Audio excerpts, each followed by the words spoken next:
The story begins like so many others that have since become chilling whispers on online forums dedicated to unsolved mysteries.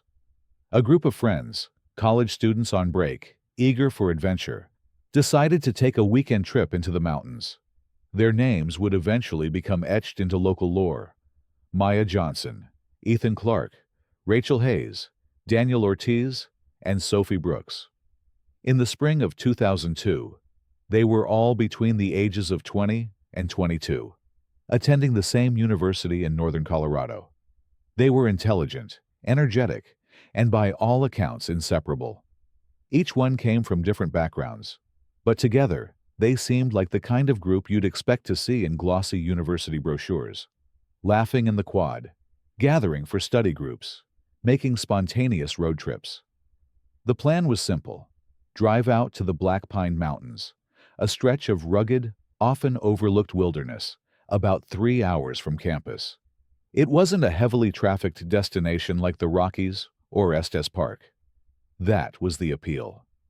Blackpine was quieter, less touched by tourism, dotted with old logging roads and half-forgotten trails. It had that dangerous sort of allure: wild, unpredictable, remote. They told friends they'd be back Sunday night. When they didn't return, at first, no one panicked. College students are notorious for changing plans, stretching weekends into Mondays. But by Tuesday morning, when professors noticed their absence from class, and friends realized none of them had returned calls, worry began to spread. By Wednesday, local authorities were alerted. The students' families were contacted, and a search was organized. Rangers scoured the mountain roads and trails. Helicopters were flown overhead. Volunteers combed through dense thickets of pine and brush. Dogs were brought in. But after 10 days, there was still no sign of the 5 missing friends. The only thing recovered was their vehicle, a beat-up blue Ford Explorer, abandoned at the edge of a logging road that wasn't even marked on most maps. The keys were still inside, the doors unlocked. There was no sign of struggle, no blood, no scattered belongings. Their camping gear, backpacks, and food supplies were gone, as though they had simply driven up there, parked, and walked away into the woods. The case grew cold fast. Without evidence of foul play, police speculated that the group may have gotten lost, perhaps caught in sudden bad weather. The Blackpine Mountains were notorious for their unpredictable storms. But with no bodies, no tracks, and no personal items discovered, it became one of those unsolved vanishings that lingered in small-town newspapers and occasionally resurfaced on late-night radio programs. For 2 years, their names were spoken in past tense. Parents held on to fading hope, but anniversaries came and went without answers. By 2004, the disappearance of the Blackpine Five had settled into the category of unresolved tragedy, something mourned but no longer actively pursued. And then, everything changed. It was late October, the kind of crisp mountain morning where the air feels sharp in your lungs. A group of hikers, locals from a nearby town, decided to explore an old trail seldom used. They were searching for elk tracks, not mysteries. But deep in the trees, tucked into a narrow hollow at the base of a cliff, they found something they weren't expecting: an abandoned house. It wasn't on any maps. It wasn't visible from the road. Its wooden frame was warped with rot, the windows black with dust and time. The hikers debated whether to step inside. Curiosity got the better of them. The moment they pushed open the sagging door, they were hit with the smell of damp wood, mold, and something else they couldn't place. Inside was a single, large room, littered with broken furniture, torn curtains, and collapsed beams. It looked like no one had lived there in decades. But in the corner, half buried under a pile of old blankets and debris, they found something that froze them in place: a backpack. It wasn't weathered with age like the rest of the house. It was modern, intact, and inside, when they dared unzip it, they found a student ID card. The face staring back at them was instantly recognizable to anyone who had followed the case 2 years earlier. It was Rachel Hayes, one of the vanished. And that was just the beginning of what the abandoned house would reveal. The hikers didn't know what to do at first. The weight of the discovery pressed on them like the silence in that rotting cabin. They all remembered the case. Everyone in the region did. For 2 years, newspapers and radio stations had talked about the 5 college kids who vanished without leaving a trace. Now, suddenly, they were staring at the backpack of one of them, hidden in a house no one even knew existed. One of the hikers, a man named David Keller, said later that his hands shook so badly when he picked up the bag that he nearly dropped it. "I knew it wasn't right," he recalled in an interview years later. Something about that place felt off. It wasn't just an old house. It was watching us. Inside the bag were a few personal items: a hairbrush, a folded sweatshirt, a water bottle, and at the very bottom, Rachel's student ID. The photograph on the plastic card was clear, her smile wide, her brown hair tucked neatly behind her ears. The sight of it in that decayed room made the air feel heavy. The group debated whether to keep searching, but fear got the better of them.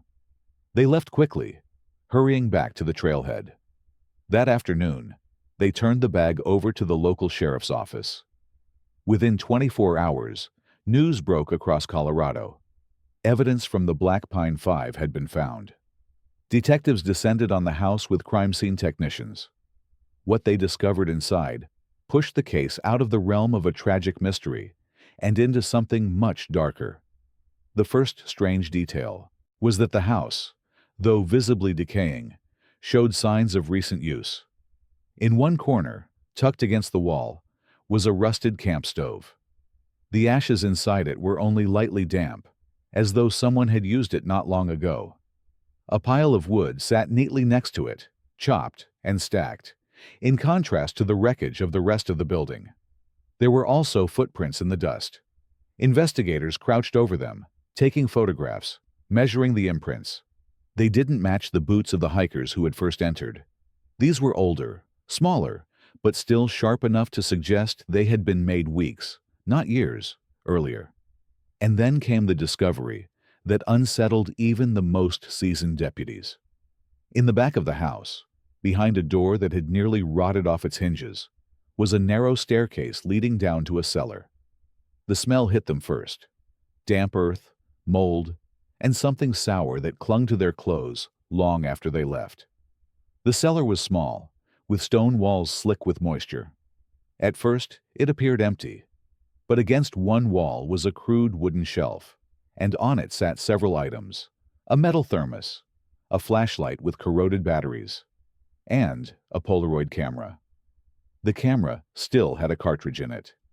When crime scene technicians carefully ejected it, they found 5 undeveloped instant photos tucked inside. They were taken out, sealed in evidence bags, and sent to the lab. Weeks later, when they were finally developed, the images made detectives shudder. Each one showed the 5 missing college students. They were sitting inside the very house where the photos had been discovered. But in every picture, their faces looked different. Not relaxed, not smiling like in the photos their families had handed out during the search. They looked gaunt, tired, hollow-eyed. Something was wrong. And in the background of 2 of the images, barely visible near the shadows of the doorway, was a 6th figure, unrecognizable, standing too far from the flash to be clear. Someone else had been in that house with them. The discovery was explosive. News outlets descended on Blackpine. Families of the missing wept on camera, seeing the proof that their children had been alive after the initial search. The photographs dated them at least days, maybe weeks, after the group had first disappeared. But the larger question remained: who was the figure in the background? And why had the photos been left behind in a place that seemed abandoned, but wasn't? The search of the surrounding woods expanded again. Deputies combed the land for other forgotten structures. Locals whispered about old logging families, hermits, survivalists. Some said the mountain had always been strange, that people disappeared there long before the college kids ever set foot in it. The abandoned house had given up one secret. everyone was sure more were waiting in the trees. The cellar haunted investigators long after they left it. Deputies swore the air inside seemed thicker than what they were used to in mountain basements. A few even refused to go back down after the first sweep. Still, evidence collection continued, meticulously, deliberately, because everyone knew this wasn't just another cold case anymore. 3 days after the initial discovery, investigators widened their search radius around the abandoned house. Metal detectors, dogs, ground-penetrating radar. That's when they found something else. About 50 yards behind the structure, hidden in a shallow depression, covered with leaves and moss. It was a fire pit. At first glance, it looked like any other old campsite. Charred wood, blackened stones. But within the ashes were strange fragments. Melted pieces of nylon tent fabric, twisted aluminum from cooking gear, and what looked very much like a scorched zipper pull. And then the techs sifted deeper and found bones. Small ones. At first, everyone assumed they were animal remains, until the coroner later identified them as human finger bones. The media went into a frenzy. Every headline screamed about cannibal cults or mountain madmen. The sheriff's office refused to confirm details, but leaks trickled out. Families demanded answers. Who had those bones belonged to? One of the 5 missing? Or someone else entirely? While the lab worked, investigators returned to the cellar. That's when one deputy noticed something odd about the back wall. It wasn't stone like the rest. It was wood, crudely nailed boards smeared with mildew. When they pried it away, they discovered a crawl space. The space was barely large enough to fit a grown person. The dirt floor was damp, the smell overwhelming. And carved into the walls were symbols. Dozens of them. Some looked like crude stick figures, drawn over and over. Others were just jagged scratches, shapes that didn't seem to belong to any language. But one symbol kept repeating, a circle with a vertical line bisecting it. On the floor of the crawl space lay more disturbing items. A tattered college sweatshirt, later confirmed to belong to Daniel Ortiz. A notebook filled with fragmented, incoherent scrawls, half-written words, shaky handwriting, sometimes entire pages of just the same symbol repeated endlessly. And beneath the notebook, tucked carefully in a tin box, were more photographs. These weren't Polaroids. They were developed prints, black and white, curled with age. And they didn't just show the college friends. The first photo showed 3 children standing in the woods. Their clothing looked decades old, 1950s, maybe earlier. Their faces were blurred, whether by motion or intention. Behind them was the same abandoned house. Another showed a man, gaunt and hollow-eyed, crouching near the cellar entrance. His face was partially in shadow, but his posture was feral, animal-like. And the last photo, blurry, grainy, almost indistinguishable, showed the interior of the crawl space itself. The same symbols, on the wall, and something else, in the corner. A shape hunched low, barely human. No one could explain how photographs from different decades had ended up in that box, or who had taken them. Meanwhile, the lab confirmed the bones from the fire pit were indeed human, but not enough remained to match DNA. The coroner estimated they had belonged to a young adult, but that was all they could say. The families of the missing students were tormented. Some clung to the hope that not all the bones belonged to their children. Others feared the worst, that the discovery was only the beginning of a larger nightmare. Deputies who worked the case described a feeling that they were circling something, getting closer, but never quite touching it, as though the mountain itself resisted giving up its secrets. And then one night, as they planned the next stage of the search, a local man walked into the sheriff's office. His name was Leonard Len Grady, a retired logger who had lived in Blackpine his entire life. He told detectives he knew the house. Everyone local did, but people avoided it. "That place," he said quietly, "ain't right. My granddad told me about it. Said folks went missing up there long before your college kids." When asked what he meant, Grady only shook his head. You think you're looking for a killer. But you're not. You're looking for it. The deputies pressed him. But all he would say was that the mountain had a hunger. Sheriff Alan McRae had been in law enforcement for 25 years, and he hated nothing more than superstition clouding an investigation. But even he admitted there was something unsettling about Leonard Grady's warning. The next morning, deputies canvassed the small towns surrounding Blackpine, asking locals about the abandoned house. Some refused to talk. Others muttered about old stories and bad ground. Finally, an elderly woman named Martha Klein agreed to sit down with detectives. She was nearly 90, sharp-eyed despite her age. I was a girl when my brother went missing, she said, hands folded tight. 1949. He was 12. He and his friend were playing up near the logging road. They never came home. My father searched every inch of that mountain. Her voice cracked. The only thing he found was his cap near that house. She swore she remembered her father telling her the same symbol investigators had found carved into the cellar. The circle with the vertical line was etched into trees nearby, like someone had burned it in with a hot iron. Detectives wrote everything down, though some rolled their eyes. Still, the parallels were hard to ignore. Missing kids in the 40s. Now 5 college students in 2002. Always near that same house. Meanwhile, forensic teams kept working through the evidence. The notebook from the crawl space was especially disturbing. A handwriting analyst suggested that the earlier entries had likely been written by Rachel Hayes. Her neat cursive matched old class notes her family provided. But as the pages went on, the writing grew jagged, frenzied. By the end, it was barely legible. One entry stood out. We can hear it at night. It doesn't come close when the light is burning. Daniel says it's just an animal. But animals don't whisper our names. Another, later entry was even shorter, scrawled in what looked like shaking hands. It won't let us leave. That sentence sent chills through the sheriff's department. The media, now camped outside the sheriff's office, demanded answers. Reporters pressed whether the department believed the 5 students had been held against their will. The sheriff stuck to facts.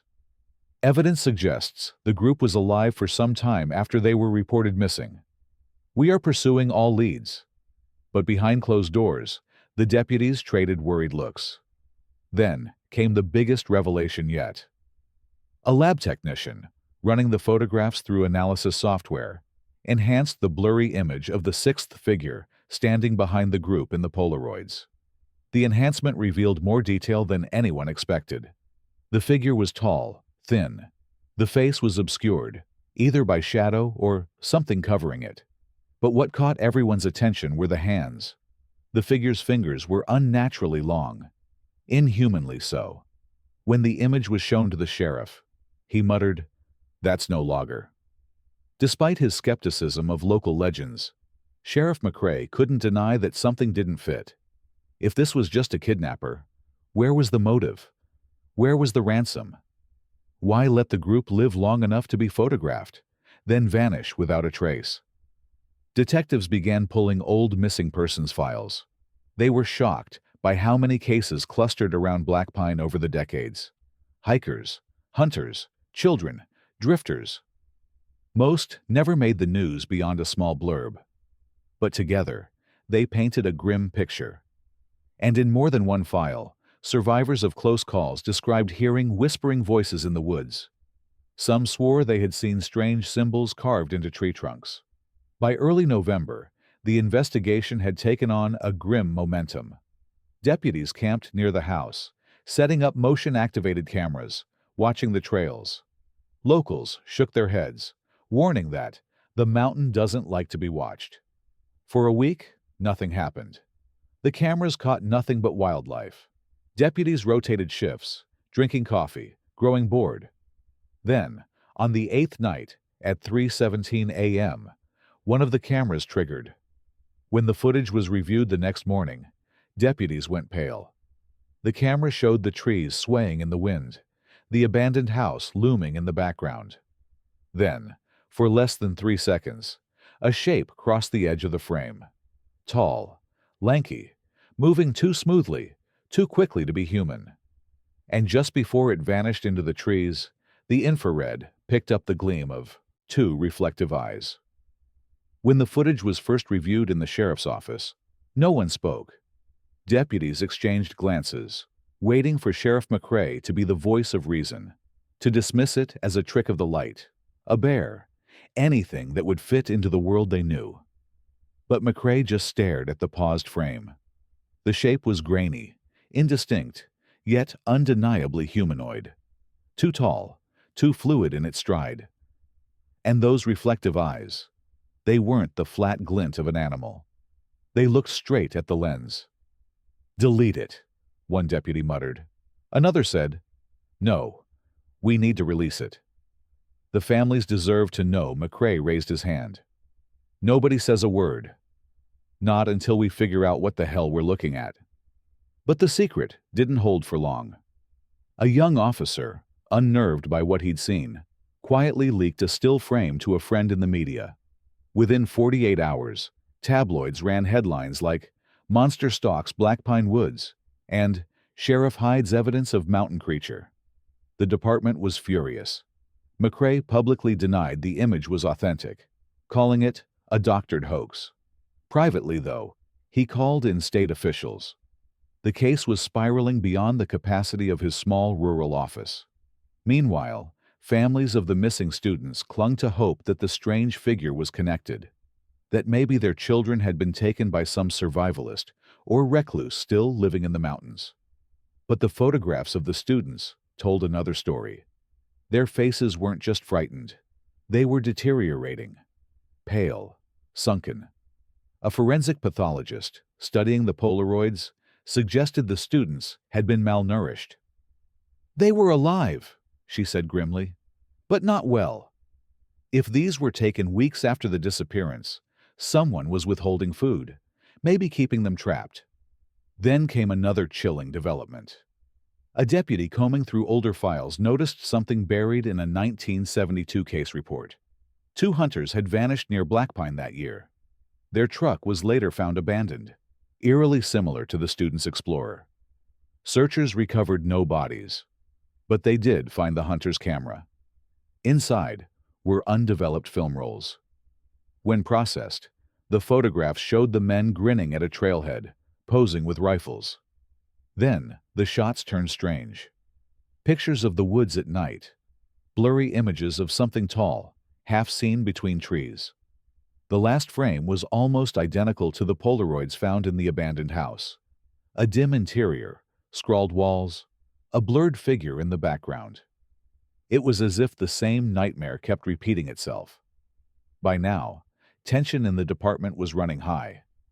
Deputies assigned to overnight watches at the abandoned house complained of hearing footsteps outside the perimeter, whispers in the trees. One swore he saw the same circle and line symbol carved into a pine overnight, though it hadn't been there before. The sheriff tried to keep morale steady, but unease spread. "The mountain's playing tricks," he told them. But in his gut, he didn't believe it himself. Then, late one night, something happened that no one could dismiss. 2 deputies, Carlson and Myers, were stationed near the cellar entrance. At 2:43 a.m., both their radios crackled with static. Then, a faint voice. A girl's voice. "Help us!" They froze. "Help us!" it repeated, louder, more desperate. Carlson swore it was Rachel Hayes's voice. He'd listened to her family interviews enough times to recognize her tone. The 2 men tore into the cellar, shouting, lights cutting through the damp stone walls. But the crawl space was empty. Just the same rotten boards, the same scrawls. Yet both deputies swore the voice had come from inside. When they emerged, shaken, they found something waiting at the top of the stairs. A Polaroid, fresh. It lay face down on the cellar steps. When they turned it over, the picture showed the 5 missing students. Not in the abandoned house this time. Not in the cellar. They were standing in the woods, eyes wide, mouths open as if screaming. And behind them, loomed that tall, thin figure. By the time the fresh Polaroid was found on the cellar steps, the case had spiraled into something no one in the sheriff's department could control. Deputies wanted off the night watches. Families demanded answers on national television. And Sheriff McCrae, who had built his career on being level-headed, now looked like a man carrying a weight he could barely stand. The photograph was undeniable. The film was brand new. Lab tests confirmed it hadn't degraded like the old ones. Someone, or something, had placed it there that very night. But how? The deputies had been only feet away. Nobody had entered or left the cellar. The idea that the photo could have simply appeared was something none of them dared say out loud. The sheriff called in the Colorado Bureau of Investigation. Within days, unmarked SUVs rolled into the mountain town, bringing agents, forensic specialists, and even a psychologist. Officially, they were there to support the local department.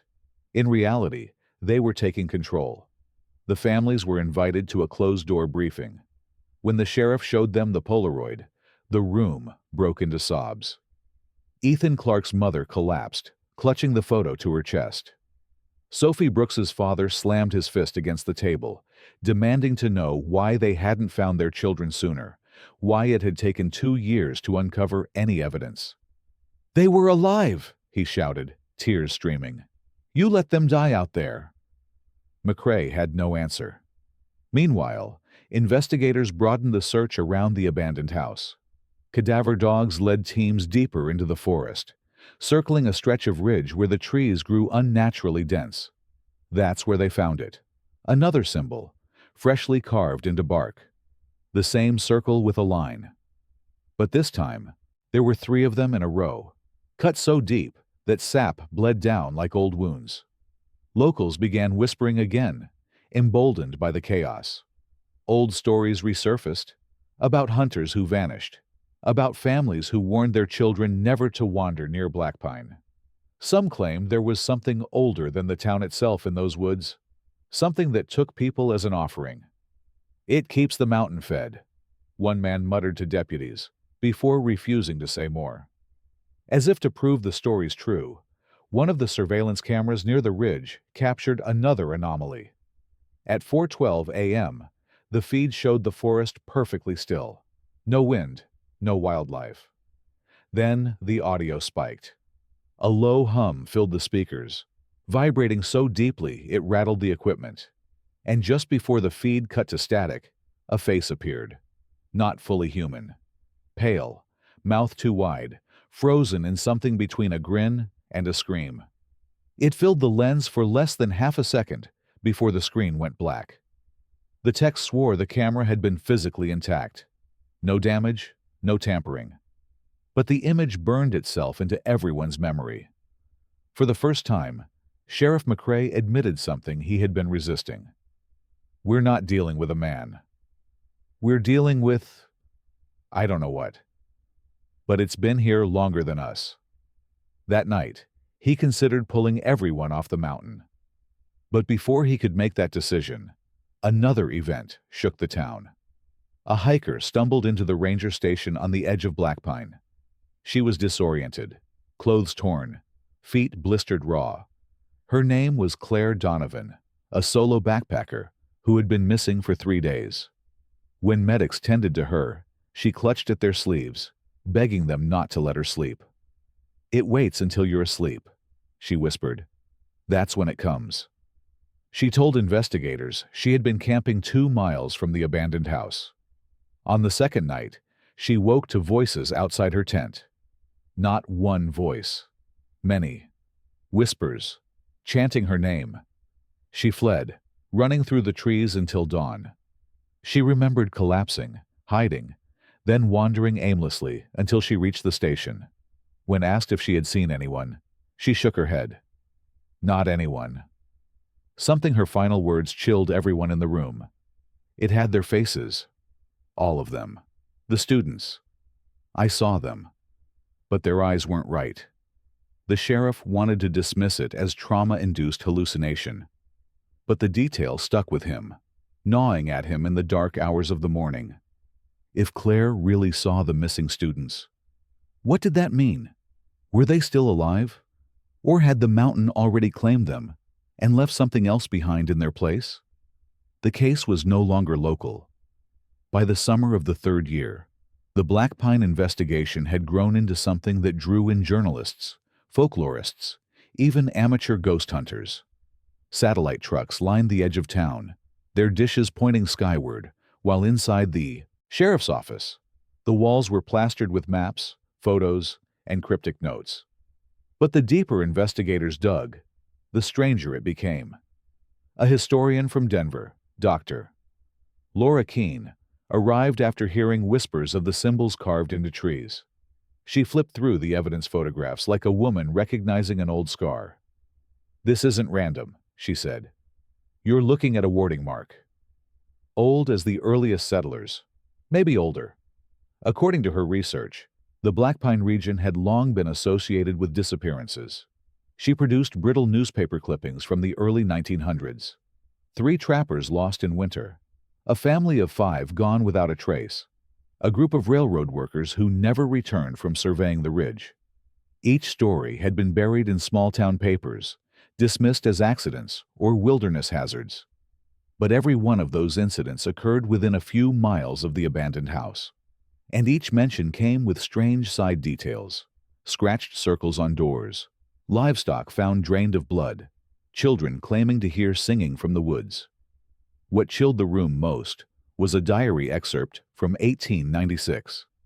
Written by a homesteader's wife, it described a woman in white wandering the tree line at dusk, calling the names of the family's children.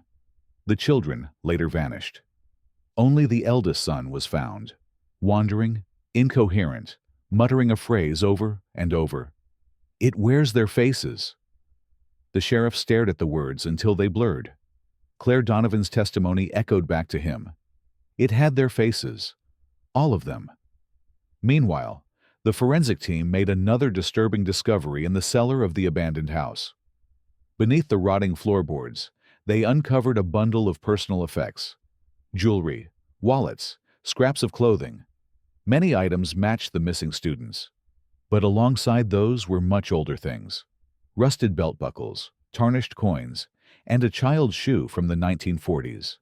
It was as if the house had been feeding on decades of offerings. Then came the audio tape. One of the hikers who had stumbled across the house before the investigation recalled finding an old reel-to-reel recorder in the upstairs bedroom.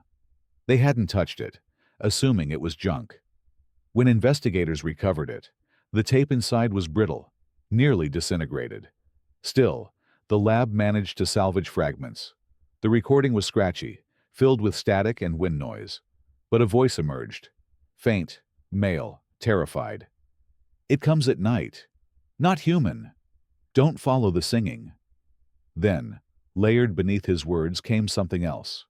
A chorus of voices, male and female, young and old. They rose and fell in unison, chanting in a language no one recognized. The sound ended abruptly with a scream, then silence. The room where the tape was played stayed silent for a long time after. Agents pressed Dr. Keene for answers. Could this be ritualistic? Cult activity? She shook her head slowly. If it's a cult, it's one that's been here for generations. But I don't think this is human worship. I think this is human fear, passed down, embodied in symbols. Whatever is in those woods isn't a group of people. It's something older. And it wears the memory of what it takes. The sheriff asked the only question that mattered. Are the students alive? Dr. Keene's silence was answer enough. Still, the case shifted. No longer was it just about finding the missing 4. Now, it was about confronting whatever had haunted Blackpine for over a century. That night, another camera failed near the ridge. When deputies checked the footage, they saw only a few seconds before the cut. 4 silhouettes, standing together just inside the tree line. They looked like the missing college friends. Same clothes, same builds. But when one of the figures turned toward the lens, the face was horribly wrong. Eyes black, mouth stretched in a soundless scream. And then, the screen went dark. The agents wanted to dismiss it as a trick of light, a malfunction, an illusion created by interference. But McCrae knew. It wasn't an illusion. It was the mountain showing them what it wanted them to see. And it wasn't finished. The night operation was supposed to be controlled, scientific. No superstition, no folklore, just trained personnel sweeping the ridge with thermal drones, night vision scopes, and armed backup. Sheriff McCrae himself insisted on being part of the search, despite warnings from state agents that it was too dangerous. By dusk, a dozen people gathered at the tree line: agents, deputies, a ranger, and Dr. Keene, who begged to come along. She carried her leather notebook like a shield, muttering the symbols under her breath. "Think of them as locks," she told McCrae quietly. "If the carvings keep something out, then walking past them means unlocking the door." McCrae swallowed hard, but gave the signal. The forest swallowed them almost immediately. No sound of insects, no rustling wind. Just the crunch of boots on leaves and the shallow breaths of men who didn't want to admit how afraid they were. At 10:43 p.m., the first drone feed glitched. The thermal image, once clear, began to ripple like water. Shapes appeared, humanoid outlines, dozens of them, circling the team from a distance. But when agents turned their flashlights outward, nothing was there. "Keep moving," McCrae ordered, though his voice shook. Minutes later, they reached the ridge. That's where they found the clearing. In the center stood a crude stone altar, blackened with soot, surrounded by hundreds of small bones. Animal bones by the look of them, though some were unsettlingly human-sized. Around the altar, freshly carved into the earth, was the same circle and line symbol. Only this time, there were 4 of them. 4 symbols. 4 missing students. Dr. Keene dropped to her knees, running her fingers over the grooves. "This isn't just warding," she whispered. "This is claiming. This is a mark of ownership." Before anyone could respond, the forest erupted. Voices, hundreds of them, rose from the trees. Whispers at first, then louder, layering over each other until it sounded like the entire forest was screaming. Flashlights flickered. Radios cut out. And then they saw them. The 4 missing students stepped into the clearing: Ethan, Sophie, Daniel, and Marissa. Their clothes were torn, but recognizable. Their eyes glistened in the flashlight beams. "Help us," Sophie whispered, voice trembling. For a moment, hope surged through the team. Deputies rushed forward, but Dr. Keene screamed for them to stop. "Look at their shadows!" The flashlight swept across the ground. The students cast no shadows. Ethan's mouth split too wide, stretching ear to ear. Marissa's eyes rolled back until only white remained. Daniel dropped to all fours, moving like an animal. Sophie's voice warped, dropping into a guttural growl. The deputies froze in horror as the 4 figures lunged forward with impossible speed. One agent fired a shot. The sound deafened the clearing. The bullet passed clean through Ethan's head, but he didn't fall. Instead, he laughed. The team scattered. Radios screamed static. Flashlights died. McCrae felt something icy grab his wrist, pulling him toward the altar. He wrenched free, stumbling into Dr. Keene, who shoved a piece of chalk into his hand. "Draw the symbol!" she shouted. Hands trembling, McCrae dragged the chalk across the altar stone, completing the circle. The voices cut off instantly, leaving only silence. And the 4 figures froze. For one terrible second, their faces flickered. Normal again, crying, begging for help. Then, they twisted back into the things they had become and dissolved into smoke, vanishing into the tree line. When the team regrouped, 2 deputies were missing. Their rifles lay abandoned on the ground, still warm from their hands. The agents called for extraction. They fled the ridge, barely speaking, each one afraid to break the silence they had just fought to restore. But McCrae knew what the others wouldn't admit. They hadn't rescued the students. They hadn't even faced them. They had faced what was left of them. And the mountain wasn't done. Because when they made it back to the vehicles, another Polaroid was waiting on the hood of McCrae's cruiser. It showed the entire search team standing in the clearing, drawn in sharp detail. But in the photo, every face was gone. The sheriff didn't sleep for 2 days after the ridge. Neither did Dr. Keene. The Polaroid sat on his desk like a wound. Every deputy who looked at it swore it hadn't been staged. There was no way someone could have snuck into the forest to take it without being seen. And yet, there they all were, captured mid-search, with eyeless, mouthless faces. By the third night, McCrae started seeing things when he closed. His eyes. Flashes of the students' faces. The way Sophie's voice had cracked when she begged for help. The way it had shifted. Guttural. Not her voice at all. Dr. Keene brought him new research. She had stayed up combing through microfilm records, archives, even whispers on old message boards. Her conclusion was worse than anything the sheriff had prepared for. The house wasn't just abandoned, she said. It was built there deliberately. Think of it like a vessel. A trap. According to her notes, the house stood at the heart of intersecting ley lines, ancient roots of energy that some cultures considered sacred, others cursed.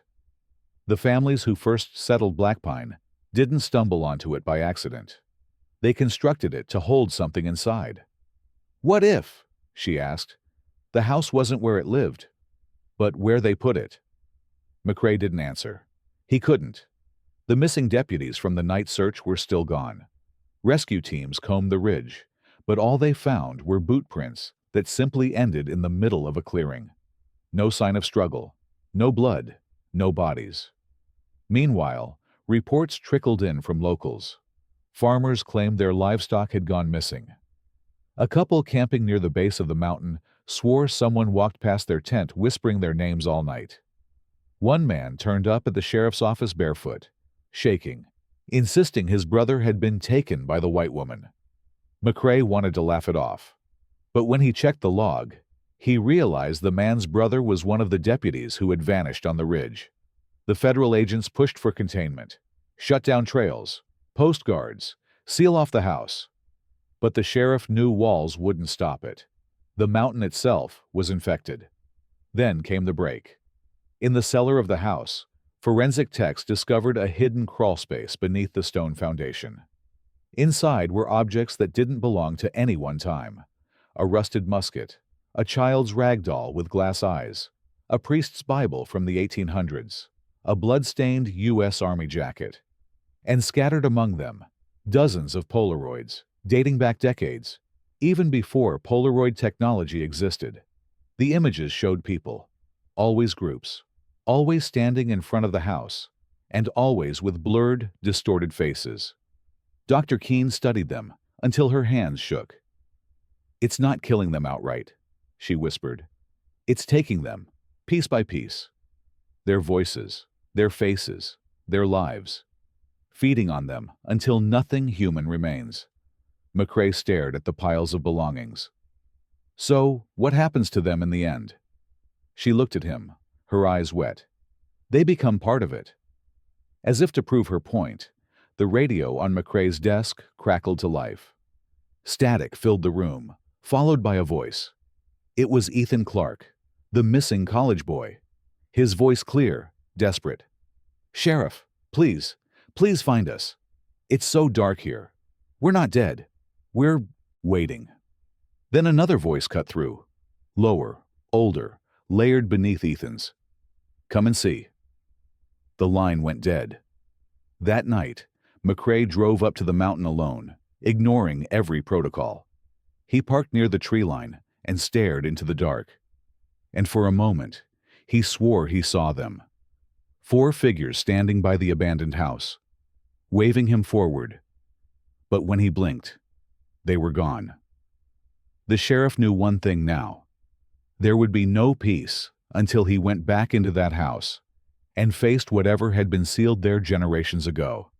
And he wasn't sure he'd come out alive. Sheriff McCrae left no note. No farewell. Just a quiet decision made in the hours before dawn. By the time deputies realized his truck was missing, he was already deep in the mountain, climbing the path toward the house. The woods felt different that morning. Too still, too watchful. His boots sank into the damp soil, every step loud in the silence. The air smelled faintly of iron and smoke. When the house came into view, it looked more broken than ever. Shutters hung loose. The roof sagged. But the front door was open, as though it had been waiting. McCrae stepped inside. The boards groaned under his weight. Dust floated in the thin beams of light that broke through the windows. The cellar door was ajar. That's where he went first. The crawl space still gaped beneath the foundation, its piles of belongings untouched since the techs had cataloged them. But now there was something else. Fresh Polaroids scattered across the floor. He bent down. His hands trembled as he picked one up. It was of him, standing in the doorway, taken just seconds before. The sheriff's stomach turned. He dropped the photo and drew his revolver, though he knew bullets had done nothing on the ridge. He followed the narrow tunnel deeper into the earth, his flashlight beam trembling across rough stone. That's when he heard it. Whispers. Dozens of voices overlapping. Some he recognized. The missing students, the deputies, even the voice of Claire Donovan, the hiker who had escaped. They called his name, begged him to help, begged him to run. At the end of the tunnel, he found a chamber carved from rock. In the center was a crude stone chair, blackened and cracked, surrounded by marks etched into the floor. Circles, lines, symbols upon symbols. And in the chair sat something that wore a face. It was Sophie Brooks, or what was left of her. Her eyes glowed faintly, too bright. Her mouth stretched too wide when she smiled. Around her, the other 3 students stood like shadows, their forms flickering as if caught between worlds. "Sheriff," Sophie whispered. Her voice cracked with the sound of many voices layered together. "You came." McCrae raised his gun, though his hands shook. "Where are they?" "The real kids?" She tilted her head, smile widening. "They're here. They'll always be here." The chamber filled with laughter then, thick, echoing, not all of it human. The walls seemed to breathe. The air turned heavy, pressing against McCrae's chest. Dr. Keene had told him the symbols were locks. He remembered the chalk circle on the ridge, how it had frozen the creatures for a moment. He dropped to one knee and dragged his pocket knife across the stone floor, carving desperately into the dust. The whispers rose into screams. The shadows lunged. Sophie's face split open, revealing nothing but blackness inside. But McCrae kept carving, completing the circle. Light burst from the floor, searing white, blinding. The shadows shrieked, recoiling. The stone chair cracked down the middle with a deafening roar. The mountain itself seemed to groan in pain. And then, silence. When McCrae opened his eyes, the chamber was empty. The chair shattered, the voices gone. Only dust and bones remained. He stumbled out of the house hours later, exhausted, eyes hollow. Deputies found him at the tree line, clutching a final Polaroid in his bloodied hand. It showed the 4 missing students, standing together, their faces whole, smiling. For the families, it was the closest thing to closure they would ever have. No bodies, no graves, just the sheriff's word that the mountain had been silenced. But late at night, alone in his office, McCrae would take out the photo and stare at it. And the longer he looked, the more certain he became that their smiles weren't right. Too stiff, too knowing. Sometimes, when the station was quiet, he swore he heard voices on the radio again, whispering his name. The mountain, he realized, wasn't finished. And one day, it would want more. Just blank skin where eyes and mouth should be, closer than before. And it had claimed more than 5 young hikers.